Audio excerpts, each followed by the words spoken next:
soir. À Paris, voilà. Ouais, c'est pas grave, hein, c'est drôle. Ok, alors nous sommes donc notre deuxième jour de voyage à Paris.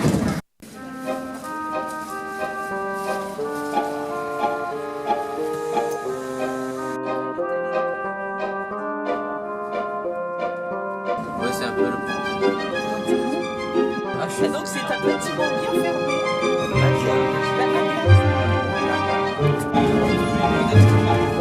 Concorde pour la reine.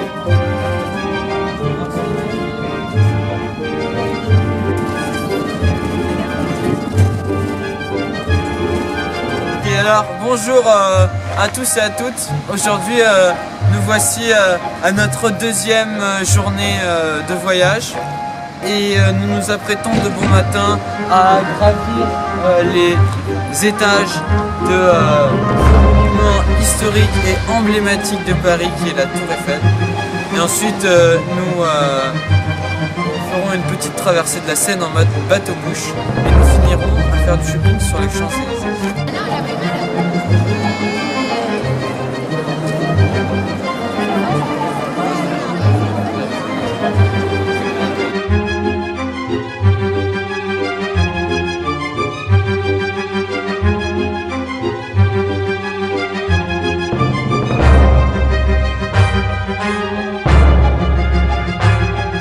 Ce bâtiment là, l'école 42. Non, c'est juste à côté.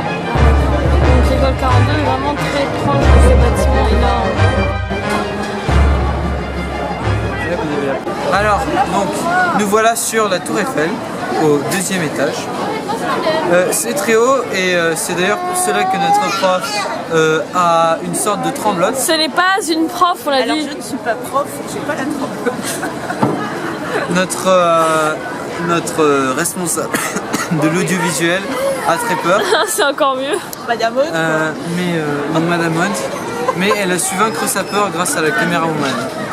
Sinon tout le monde profite de la vue, donc je ne sais pas si ça valait l'attente qu'on a fait, mais malgré tout on est quand même passé vite par rapport à beaucoup de gens qui attendent des heures et des heures, donc on va pas se plaindre.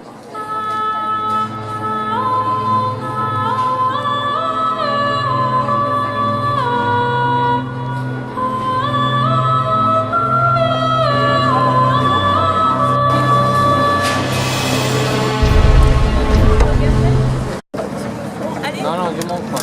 Vas-y, nous. Ah ouais. Alors en fait, là, on est dans un bateau-bouche. Et on avait un petit ticket comme ça. Et en fait, c'est quand on est à la Tour Eiffel, il nous a fait un petit ticket avec. Et du coup, le bateau-bouche, en fait, c'est un énorme bateau avec des bancs comme ça. Il y a 4 rangées de bancs.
Il y a Dany aussi qui a fait Sciences Po et maintenant il a 40. Ça Dany. Oui, ouais, c'est Dany avec qui on a parlé aussi récemment. Il a aussi fait Sciences Po mais il a pas fait à Paris, je crois.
Il est vraiment tard en fait. Il est 10h30 là. Et on a décidé qu'on allait faire un tour à Montmartre. Parce que Aude a absolument envie d'aller à Montmartre. On a pris le métro à Montmartre. Et puis on a vu qu'il y avait quelque chose là. Mais il pleuvait surtout. Il pleuvait, oui, il pleuvait. L'orage. Et l'orage aussi. Du coup on s'est arrêté, on a mangé et tout. Puis on a pris, on s'est dit allez on va monter à Montmartre et tout. Et en fait Aude elle nous a dit regardez, les escaliers. Les escaliers. Et du coup on s'est dit c'est pas grave, on va prendre le téléphérique. Puis en fait c'est payant. Du coup on a pris des calories. Et on est monté 148 marches pour voir ça. Voilà, on va voir. On va rentrer dedans j'espère. On va rentrer dedans. Si c'est ouvert, autrement on va aller place du Tertre qui est assez magnifique. Ça là, ouais. Alors on y va. Et puis la place du Tertre qui est juste à côté.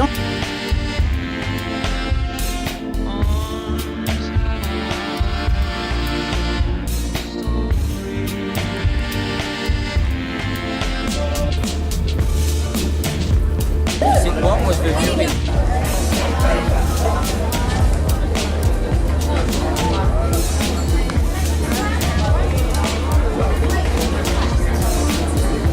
J'ai ma cousine.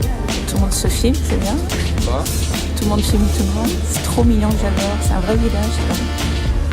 Ah oui, tu sais. Moi je vais voir ta vie. Ça charme.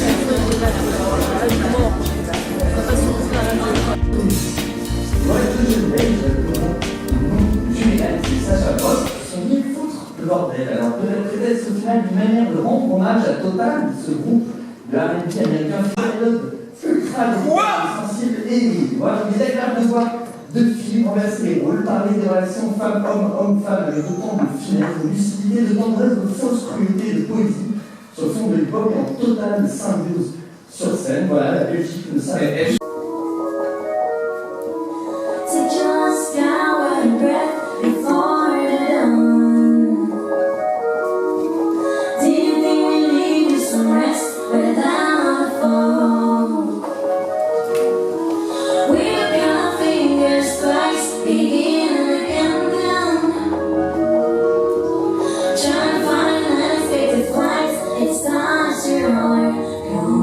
Fingers twice.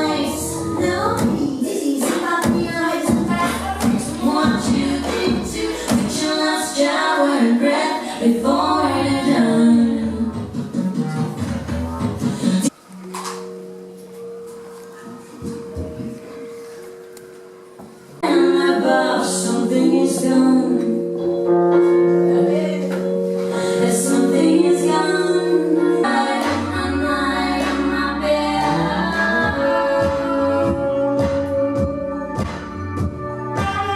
À la radio française, tu vas pas être gêné devant la caméra du LFC quand même. Oh là là là là.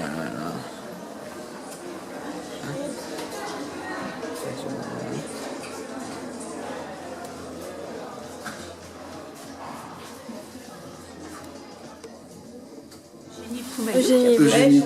Alors, donc, je vais vous interviewer. Je filme. Alors, bonjour. Pouvez-vous nous dire qui vous êtes et ce que vous faites à la Radio Nova? Alors, je m'occupe de l'émission d'Edouard Baird qui s'appelle Plus près de toi. Et je m'occupe de un peu tout. Tant de la programmation, de la coordination, de l'organisation, voilà, de la mise en place, des invités, du booking, etc. Des voitures le matin aussi, de ceux qui ont besoin de voitures pour arriver jusqu'ici. Donc ça va jusque là. Donc en fait, vous êtes l'assistante d'Edouard Baird. Voilà. Et vous arrivez de Cannes? Et on arrive de Cannes, tout à fait.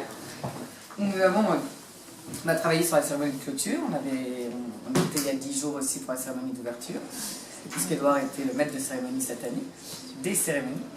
Et voilà, et là on a travaillé sur son texte. Là en revanche, je ne m'occupais pas de la mise en place et de l'organisation, ni de quoi que ce soit, de toutes les missions de télévision.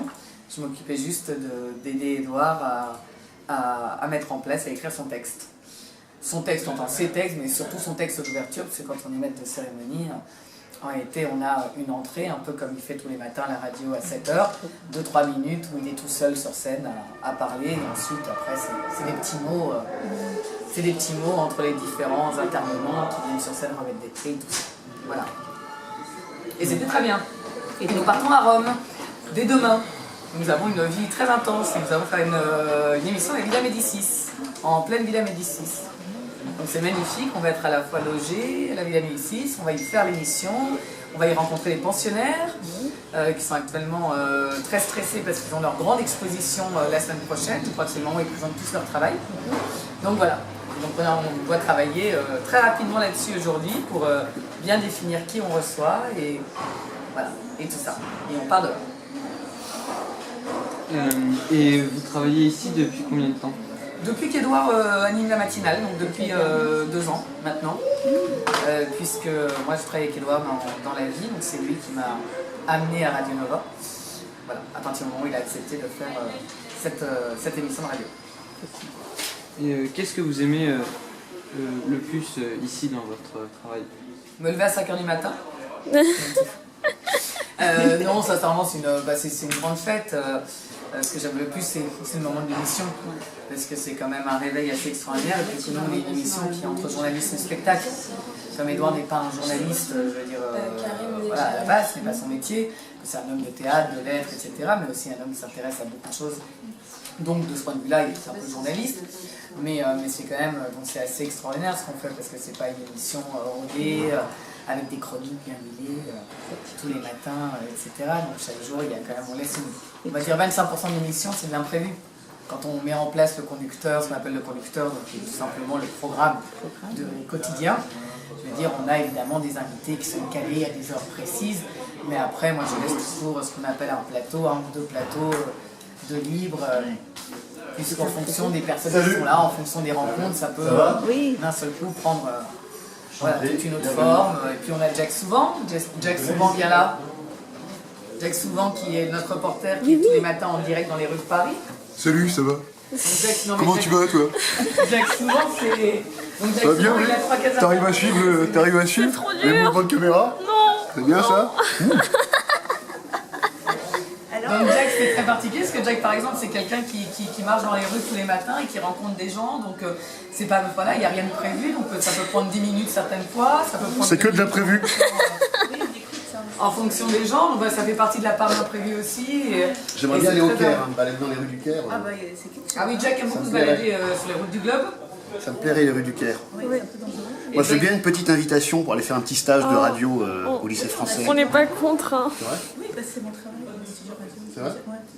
Quand vous voulez, vous m'invitez au Caire. Hein. On fait un petit stage d'1 semaine dans les rues du Caire. D'accord. Voilà, c'est un... Faut trouver un budget. Alors, faut trouver un budget. Pas beaucoup, mais un petit budget, quoi. Bah pour le lancer de Bretzel qui a eu lieu ce week-end à Strasbourg, des gens qu'on devait appeler ce matin, mais que par exemple, bah voilà, la vie a fait que non, on a pris du retard, bien sûr, comme ça nous arrive souvent. Enfin, du retard. Il s'est passé d'autres choses qui ont fait qu'on les appelle demain matin. En revanche, on est très polis, évidemment. On n'abandonne pas les gens en route comme ça. C'était 2 étudiants qui sont en école d'ingénieur et qui ont fait un lancer de Bretzel, par exemple, ce week-end. Ils ont lancé un Bretzel femmes et hommes. Enfin, en gros, ils l'ont appelé Bretzil et Bretzel. C'est un petit jeu de mots. Ils ont lancé ces 2 Bretzel, enfin 4 au total, je crois. Il y en a 4, je n'ai pas compris pourquoi 4, mais enfin, en tout cas, j'imagine 2 féminins, 2 masculins. Et celui qui retombera sur Terre le plus vite déterminera le sexe officiel du Bretzel, qui est très important en Alsace. Voilà, je vous parle de ça parce que si tu veux aller au Caire, cette petite opération a été sponsorisée par la marque de bretzel alsacienne la plus connue, qui commence par un B, il y a un R, mais après je ne sais plus. Tu vas sponsoriser par les TUC Pas du tout. Pour te dire que cette petite opération a coûté 6 500 €. Tu vois, un petit lancer de bretzel dans l'espace, 6 550 €. Ils ont financé à hauteur de 5 000 €, ils ont sponsorisé le projet, et j'imagine que derrière c'est l'école, des fonds, la mairie, etc. C'est Bretzel qui a filé 5 000 €. Ouais. Donc moi je sais pas, je passe un appel au Caire, au Pharaon. Pharaon, je sais pas, à qui. Ah bah voilà, Et bah voilà. 250 €. Ah, vous avez des billets gratuits? Ouais, on a fait un courrier. Parce qu'il y a... Ah oui, bah oui, c'est normal. C'est normal, il y a quelque chose derrière. Nous aussi, on se débrouille. Faut se débrouiller, faut se débrouiller. On va essayer de faire ça.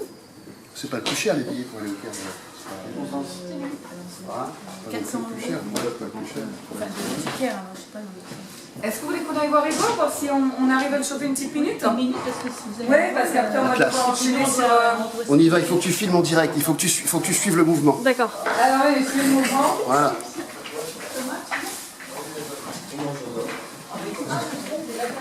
Désolée, j'y vais, j'ai rien mangé. C'est notre mes amis qui nous ont amené ça. D'accord. Je veux dire, On va les mettre dans le bureau. C'est des vaches. c'est gentil. Tu veux le son?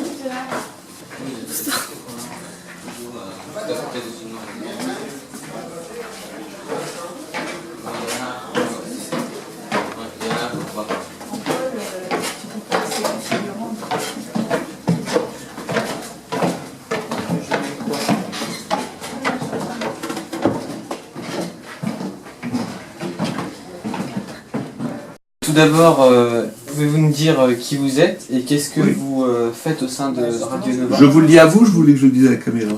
Vous Alors moi je m'appelle Édouard Baird, je fais des émissions le matin de 7h à 9h en direct, une émission qui s'appelle Plus près de toi, du lundi au jeudi, le vendredi il y a des rediffusions parce qu'on est très feignants et on n'a pas envie de se lever 5 fois par semaine, ainsi de tout. il y a combien de temps avez-vous créé Radio Nova? Moi j'ai rien créé du tout, mais cette émission c'est la 2e année qu'on l'a fait, on va arrêter après parce que pour varier un peu les choses, parce que je fais du théâtre à côté et le fait de se lever si tôt empêche de... C'est des horaires un peu incompatibles, le théâtre le soir et la radio le matin.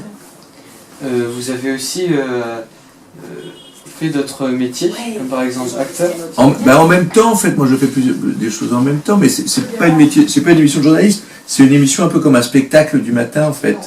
C'est comme si on faisait un spectacle à la radio, donc c'est une énergie un peu différente du matinal d'info. Donc à côté, je tourne dans des films, parfois l'année dernière j'ai tourné dans plusieurs films la journée, donc je fais la radio le matin, j'allais tourner, des films qui vont sortir l'année prochaine. C'est pour ça que vous avez fait l'ouverture du Festival de Cannes et la ils m'ont demandé peut-être parce que je... Ben merci. Non, parce que je fais aussi je suis acteur, j'ai réalisé des films aussi, et puis l'émission aussi, c'est un ton, je pense qu'ils aimaient bien, parce qu'on fait parfois des petites improvisations, on dit des textes dans l'émission, ils se sont dit que c'était un style peut-être qui serait bien pour le festival. Ok, et merci, donc dernière question.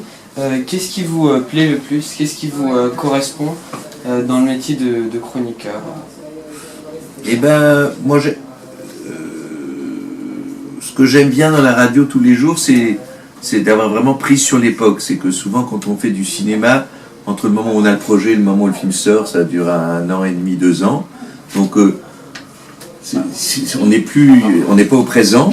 Dans le théâtre, on a l'impression qu'il y a peu de gens, que c'est parfois des gens ou de la même génération ou du même milieu, et tandis qu'à la radio, on a l'impression de parler au quotidien à tout le monde et d'être avec les gens vraiment. Et surtout le matin, où c'est un moment très intime, les gens se réveillent à peine, parfois ils supportent pas les gens avec qui ils vivent encore, leurs maris, leurs femmes, leurs enfants, leurs parents.